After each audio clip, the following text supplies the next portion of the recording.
Estamos no Conecta. O Conecta é um canal de discussões do processo penal contemporâneo. Compartilhe conhecimento pelo Conecta.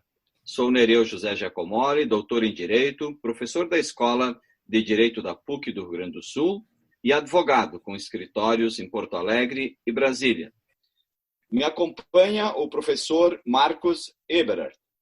Hoje, no 9º episódio, temos a satisfação de contar com a participação da professora doutora Fernanda Ravazano.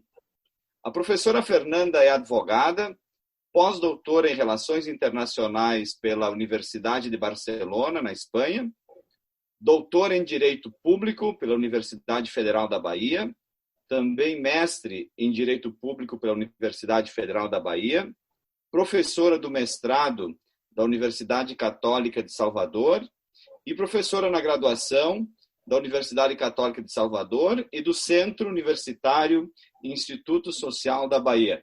Professora Fernanda, bem-vinda e a senhora está com a palavra.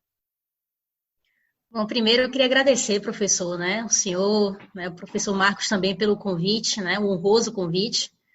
E hoje a gente vai estar aqui batendo um papo, sobre as alterações promovidas na Lei de Execuções Penais pelo pacote anticrime, Algumas alterações, as principais, porque foram tantas alterações, que a gente vai conferir enfoque nas principais, principalmente porque a gente percebe, que o pacote anticrime especificamente, com relação à Lei de Execuções Penais, o que a gente teve foi um retrocesso, É impressionante como a gente observa essa dualidade do pacote anticrime como um todo.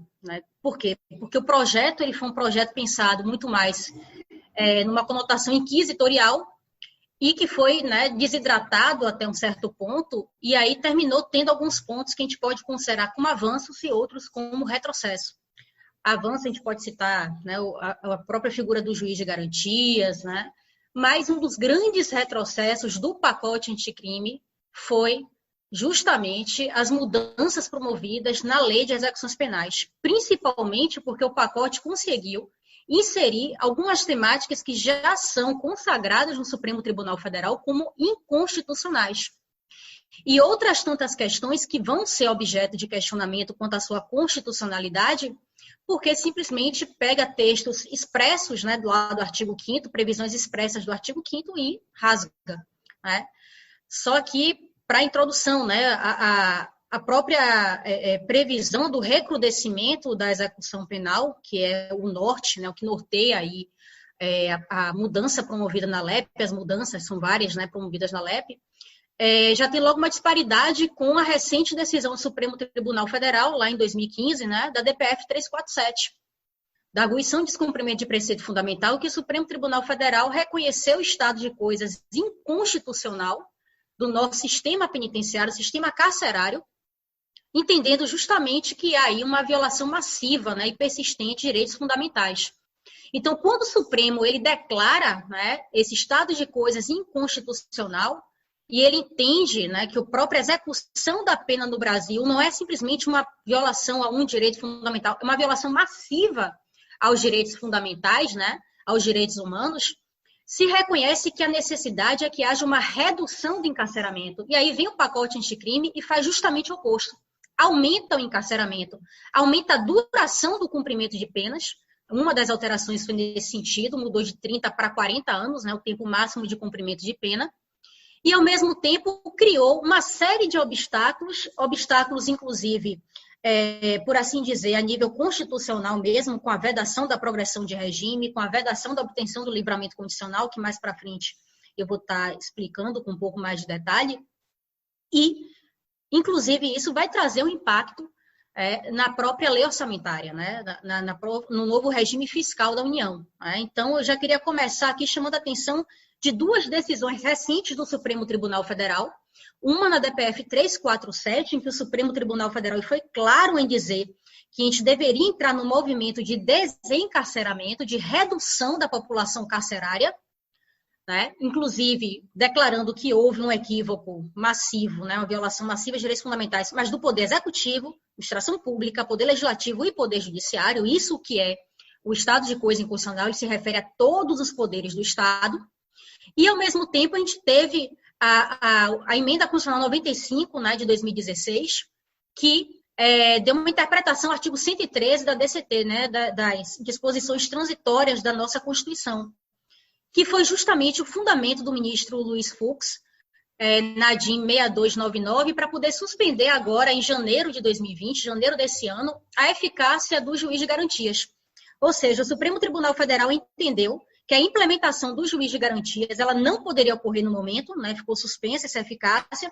Por quê? Porque não se apresentou um plano de gastos para a União com a implementação do juiz de garantias. O que a gente pode falar, então, de um pacote, né, que prevê tanta alteração na lei de execuções penais, ampliando o tempo de cumprimento de pena de 30 para 40 anos, vedando progressão de regime, obrigando que se cumpra a pena em regime integralmente fechado, também vedando o livramento condicional. O que é que isso vai impactar?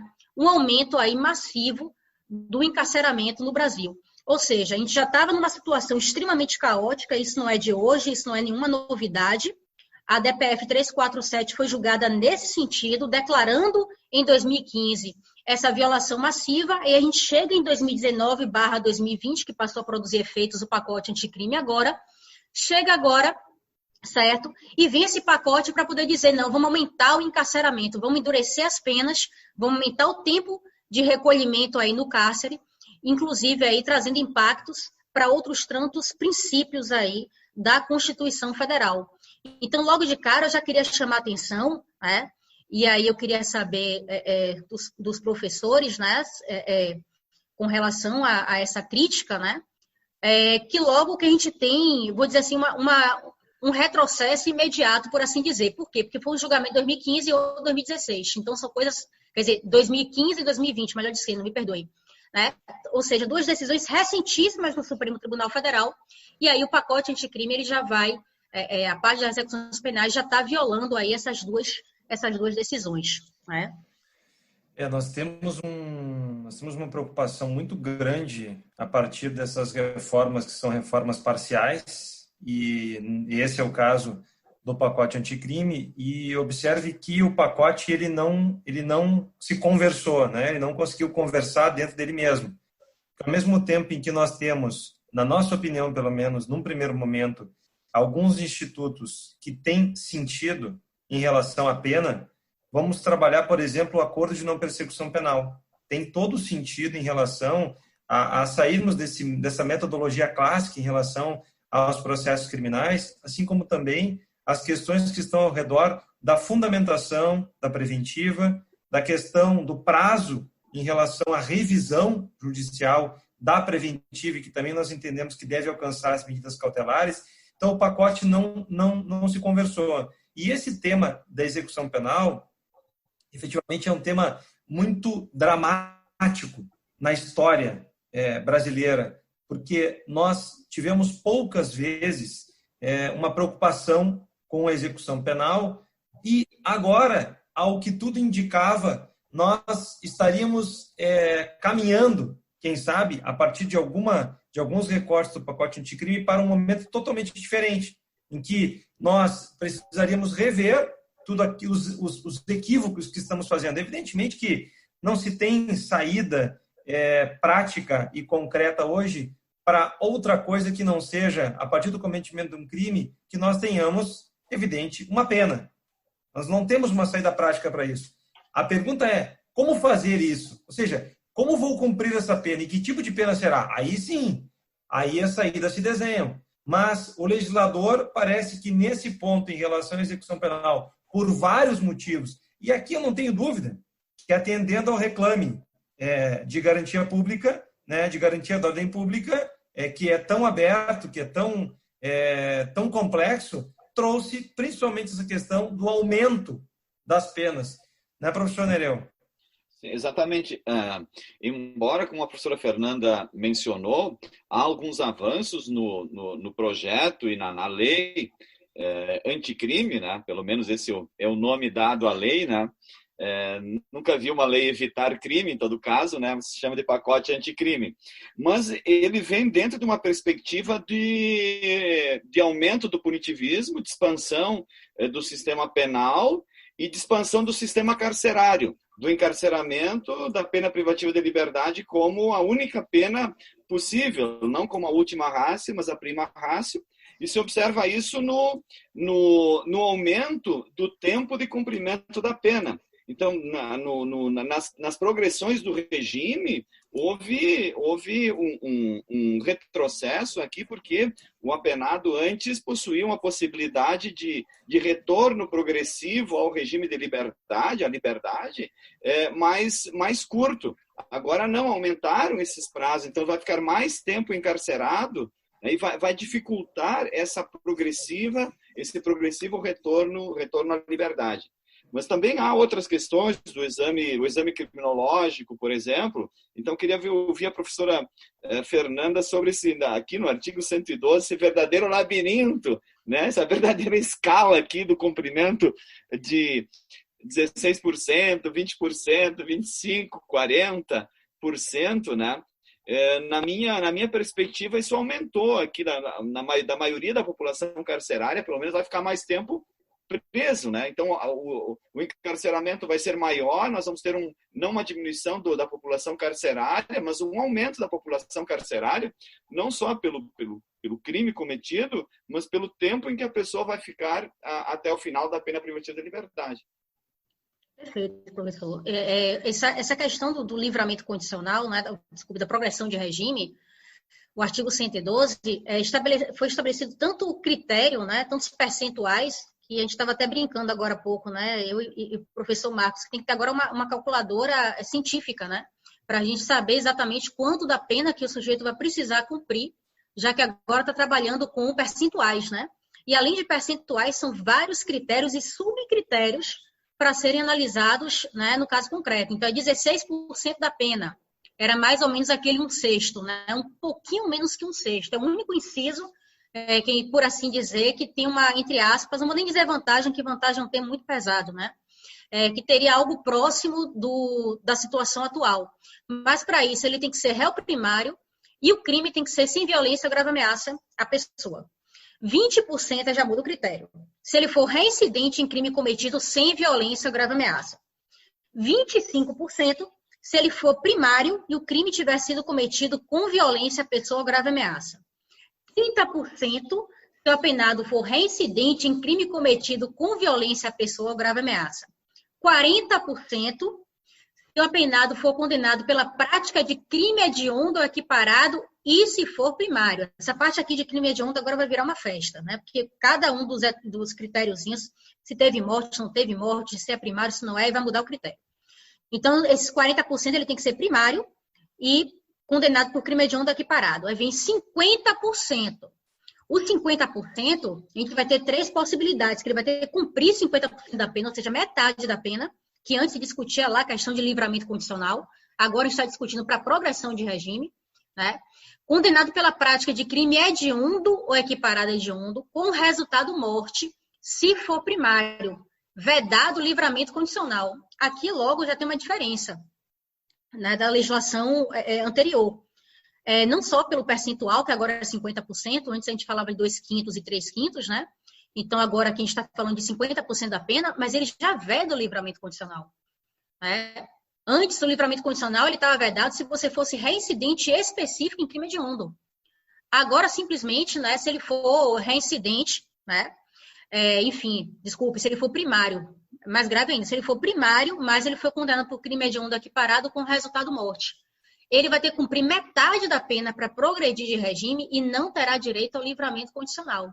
Né? Então, uma regra muito mais drástica, muito mais fechada e pesada, inclusive retirando aí o direito ao livramento condicional.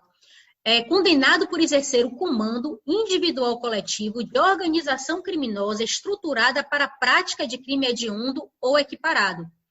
Aqui chama atenção, né, que ele tem que exercer o comando, né, individual ou coletivo da organização criminosa, mas organização que existe para a prática de crime hediondo ou equiparado hediondo. Ele também vai ter que cumprir 50% da pena.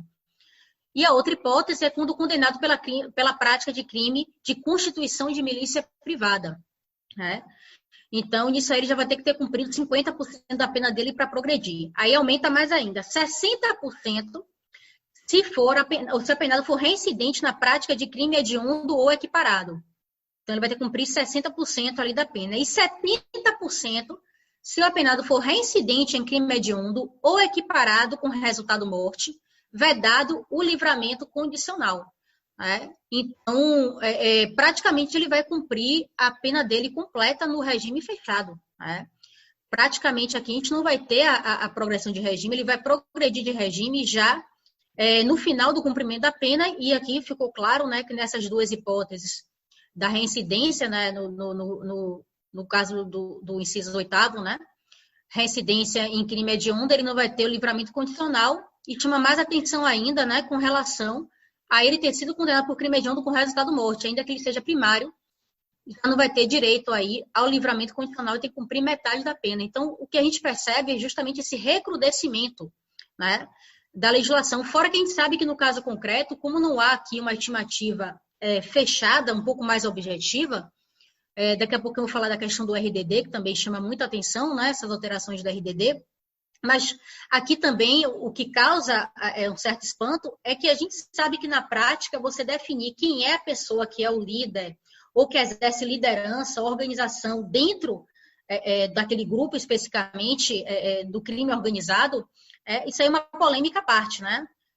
Principalmente quando a gente tem estruturas mais complexas aí, você apontar literalmente quem é o líder do grupo, porque muitas vezes a gente tem líder de pequenos grupos, por assim dizer, né? De etapas daquele crime organizado. Então, a gente tem um núcleo do crime organizado, por exemplo, na Bahia. Então, tem uma liderança desse crime organizado na Bahia. Há uma liderança no Rio Grande do Sul. Temos uma liderança no Rio, mas é uma liderança maior a nível nacional. Enfim, né? Como está aqui escrita a redação, permite que você interprete como tantas lideranças, entre aspas, regionais, né? Não sei se os professores vão concordar, como também uma liderança maior, né? A nível nacional. E a gente tem sempre também aquele critério, né, objetivo, né? Tem que ter um bom comportamento carcerário, e isso é bem complicado, né, de se comprovar na prática, porque você fica dependendo do diretor do estabelecimento prisional, né, para poder dizer o que é esse bom comportamento carcerário. Eu tô te interrompendo, Fernanda, deselegantemente, para te dizer que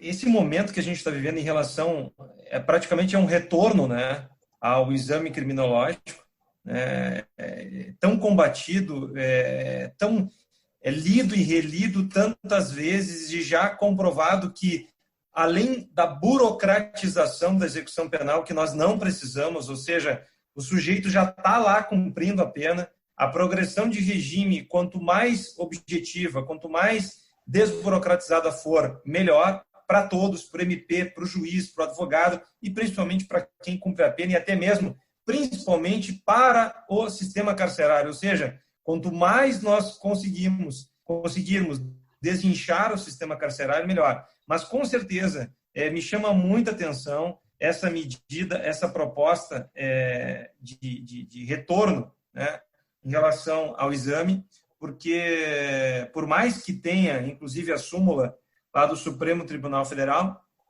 agora nós temos uma lei que torna obrigatório e que, na minha opinião, é claramente a confirmação de um retrocesso. Na realidade, esse exame, ele se justificaria se realmente, quando o apenado ingressa no sistema penitenciário, ele realmente faz um exame inicial justamente para a individualização da pena e se justificaria se ele realmente fosse acompanhado durante todo o cumprimento da pena. Né? Então, até se justificaria esse exame final se houvesse realmente um exame inicial de individualização da pena e depois realmente um acompanhamento, e não simplesmente um exame inicial, quando é feito, e depois um exame final, né? Vou examinar o que se não se acompanhou o apenado, né? Então, realmente, isso é uma situação bem problemática. E tem um problema do próprio Estado, gestão do Estado mesmo, que não se contrata psicólogo para isso, para ter esse acompanhamento. Você tem uma unidade prisional aqui na Bahia, 1.500, 1.600 presos, um psicólogo. Como é que dá conta? Então, você não vai ter, literalmente, o acompanhamento, né? faz o exame no começo, faz no final, não acompanha literalmente a progressão emocional, enfim, né? A mudança, às vezes, de personalidade para pior, inclusive, porque você está reclamando do isolamento social, a gente está em casa com um conforto danado, né? Podendo, inclusive, dar uma saída ou outra. Imagine a pessoa tá ali, né? Como a gente tem aqui, as comarcas, né? A unidade, a cela cabe 4 pessoas, tem 2 comarcas, né? Para dormir, comarca-cama, a gente chama aqui, não sei se no sul também é esse mesmo termo, a gente chama aqui de comarca. E aí tem 12 pessoas, 16 pessoas, né? Então, uma situação dessa, o indivíduo não tem como exigir que ele saia, enfim, que ele apresente um traço de personalidade, e não tem nem agente para isso, né? Não tem psiquiatra para isso, não tem psicólogo para isso. Então, a gente termina criando um critério completamente subjetivo, fica a cargo do diretor do estabelecimento prisional, né? Para poder estar literalmente dando aquela opinião se o sujeito apresenta ou não um comportamento positivo ou não, né? Termina que pesa mais na prática, justamente por essa falta aí de material humano mesmo, né? Fora a própria condição do cárcere, né? E aí já queria só comentar aqui a questão do RDD, né? Porque dentre as tantas mudanças, a do RDD foi uma das mais drásticas, né? Com relação aqui à alteração do artigo 52, né? Primeiro que já estabeleceu uma falta grave nova, que é o sujeito não aceitar fazer o exame de DNA, né? Não doar o material genético. Então, já surge ali no artigo 50 uma falta grave nova, né? E sabendo que a incidência da falta grave pode autorizar a inserção do sujeito no regime disciplinar diferenciado. Então, ninguém pode ser, enfim, obrigado a produzir prova contra si, por mais que se diga que a pessoa já está condenada ali em definitivo, se fosse realmente só para compor um banco de dados, né?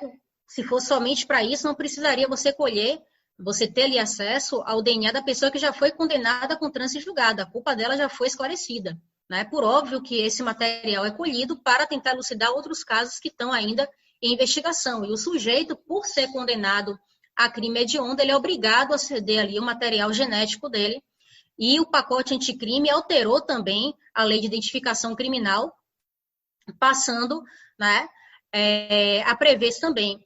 Então, termina que é uma nova falta grave, né? E aí, no artigo 52, aqui já para finalizar, né, eu queria só chamar a atenção aqui do RDD, que o RDD agora não tem prazo máximo, né? Ele tem uma duração mínima, entre aspas, de 2 anos. Na verdade, o artigo 52 passou até a seguinte redação no inciso 1, duração máxima de até 2 anos, sem prejuízo de repetição da sanção por nova falta grave de mesma espécie. Então, antes, né, o que a gente tinha? 360 dias, prorrogável por até 1/6 da pena. Agora a gente tem um prazo de 2 anos e não há um limite, né? Então, as visitas passam a ser quinzenais, de 2 pessoas por vez. Essas visitas, elas são monitoradas, elas vão ser filmadas, vão ser gravadas. A correspondência, ela vai ser violada também, né? A família agora, a criança vai passar a contar também, não se passava. Ou seja, o que a gente observa é que o próprio regime disciplinar diferenciado, isso aí é público, é notório, já se fala isso desde 2003, quando a Lei 10.792 entrou em vigor, né, que ele é desumano, que ele viola a Constituição, ele é cruel, mas o pacote anticrime consegue trazer mais requintes de crueldade, né, para o regime disciplinar diferenciado. E eu queria, professor Marcos, que você dissesse o que é que você pensa, né, do artigo 52, essa redação atual. Eu penso que ele está exatamente na mesma linha do estado inconstitucional de coisas que tu abriu, né, o episódio falando, e que nós sabemos que, apesar do Supremo ter declarado esse estado, as decisões da execução penal, infelizmente, e especificamente sobre o regime disciplinar diferenciado, elas têm sido no sentido contrário àquilo que nós pensamos como sendo mais, digamos assim, o mais garantista para esse tipo de situação, que já é uma situação de exceção, que é o fato de cumprir pena. Eu quero agradecer demais à professora Fernanda Ravazano, dizer que foi uma satisfação ter a Bahia conosco aqui no Conecta. com certeza, um dos pontos altos dos nossos episódios foi nesse 9º episódio, com a tua participação. Então, para nós foi realmente, repito a palavra, satisfação. E, professora Fernanda, professor Nereu, nosso próximo episódio é o 10º episódio e estará conosco a professora Flaviane, que é nossa amiga lá da PUC de Minas Gerais, a professora Flaviane de Magalhães Barros, que nesse 10º episódio vai falar, vamos retomar o tema do acordo de não persecução penal agora, para tocar em pontos muito específicos e muito complexos, falando sobre a aplicabilidade e a incidência do NPP para crimes ambientais cometidos por pessoas jurídicas, ou seja, por parte de pessoas jurídicas processadas criminalmente, e também os crimes eleitorais em relação ao acordo de não persecução penal. Então, foi uma satisfação estar com todos vocês. Agradeço novamente a professora Fernanda Ravazano e, mais uma vez, chamo a atenção de todos para estarem conosco no Conecta, todas as quartas-feiras, às 18 horas, no Processo Penal em Debate.